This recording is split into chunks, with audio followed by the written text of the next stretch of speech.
In a small village nestled between rolling green hills, there lived a woman named Christine. She ran the only grocery store in the village, a warm and cluttered little place where wooden shelves held everything a family might need. Sacks of flour, jars of oil, dried beans, sugar, and salt. Christine had inherited the shop from her mother, who had inherited it from her mother before that. 3 generations of women had stood behind the same worn wooden counter. On the wall behind the register hung a small framed photograph of her mother, a sturdy woman with kind eyes and flower on her apron. The villagers had loved her mother, and they trusted Christine in exactly the same way, without question, without hesitation. On the far edge of the village lived a beekeeper named Thomas. He was a quiet man whose bees produced the finest honey in the region. Every week, Thomas and Christine had a simple arrangement. Thomas would bring her 10 sealed glass jars, each containing 1 kilogram of honey. In return, Christine would give him 10 paper bags of salt, each labeled clearly with a black marker, 1 kilogram. Salt was everything in that village. It preserved meat through the long winters, kept cheese from spoiling, and flavored the simple meals that sustained hard-working families. And honey, for Christine, was a luxury she resold at the market in the nearby town for a handsome price. The arrangement had run smoothly for over 4 years. Every week, Thomas lined up his 10 jars. Christine stacked his 10 bags beside them, and they nodded to each other. What Thomas did not know was that each of those bags, clearly marked 1 kilogram in Christine's own handwriting, held only 840 grams of salt. Not enough to fill with bare hands, just enough, over 4 years and 10 bags a week, to add up to something that would have broken his heart had he known. The following Wednesday, Patricia, the village school teacher, arrived at Christine's shop with 34 students and a small digital scale tucked under her arm.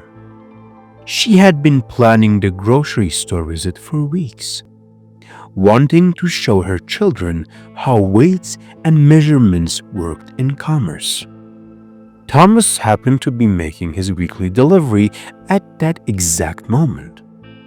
He set his 10 jars on the counter and stepped back, standing quietly to the side as the children filled in with their notebooks and pencils. "Today," Patricia announced cheerfully, holding up a bag of salt from Christine's shelf, "we are going to learn about weight. This bag says 1 kilogram. 1 kilogram is 1,000 grams. Let's see if that's true."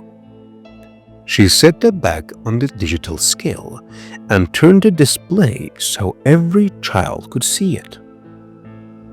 840 grams. The shop went very quiet. Patricia frowned at the number. She picked up a second bag from the shelf and placed it on the scale. 839 grams.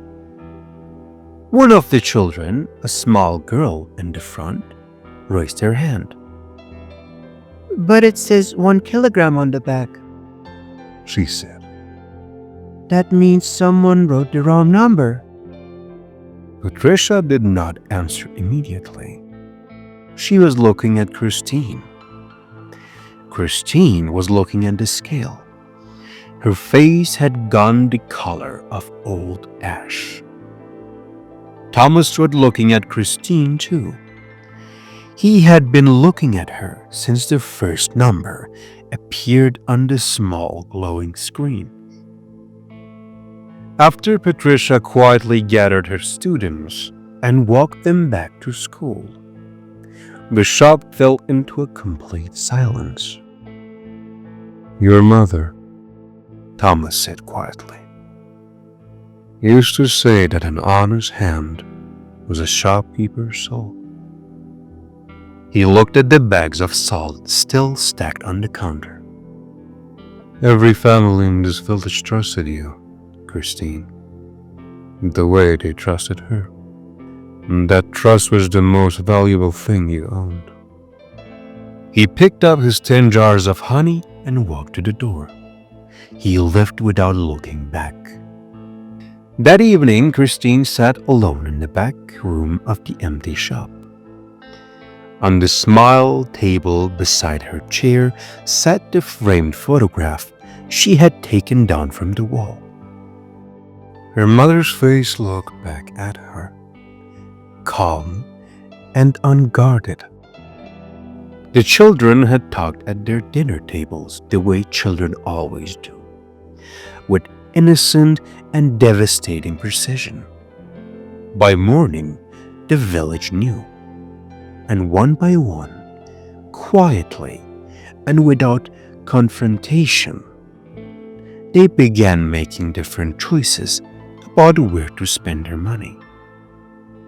The winter orders never came. The shop grew quiet in a way it had never been quiet before. Christine spent the following weeks opening the shop every morning at the same hour her mother had opened it for 30 years, standing behind a counter that no one approached, unlocking it every evening, having sold nothing at all. Some things, once broken, do not ask permission before they stay broken. Trust is one of them.